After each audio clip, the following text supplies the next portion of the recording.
ดอกจิกคิดหอมความหลังกินหอมดอกหังอายยังบอกเคยลืมไหลจากน้องมานาน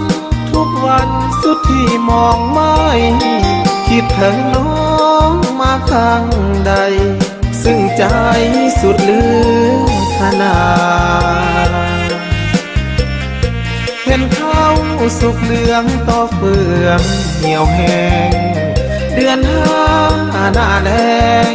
น้ำแห้งจากหินดินนาดังเข้าคอยฝนคนจนคอยแฟนดังว่าบ่ได้ลืมน้ำคำสัญญาครั้งที่ผ่านมาสองเคยมี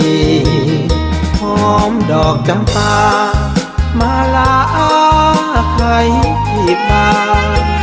ในวันสงกรานต์สาบานหักบ่นายนี้ด้วยความยากจนหน้ามนต์อ้ายแสนเต็มที่เข้าของเงินทองบ่มีอ้ายนี้สุดที่น้อยใจดอกฮักคงคอยใจลอยมองมนคิดสงสารตนยามจนขาดคนเห็นใจจงให้เวลาอ้ายหาเงินทองของใสคิดถึงสู้ผู้เป็นดวงใจแล้วอ้ายจะไปสู่ขอแต่งงา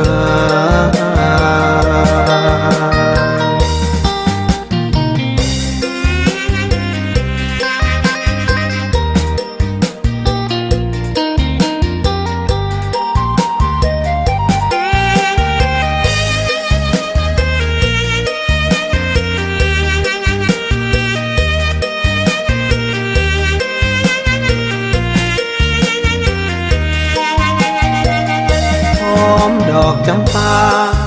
มาลาใครที่บ้านในวันสงกรานต์สาบานหักบ่นายนี้ด้วยความยากจนหน้ามนต์อ้ายแสนเต็มที่เข้าของเงินทองบ่มีอ้ายนี้สุดที่น้อยใจ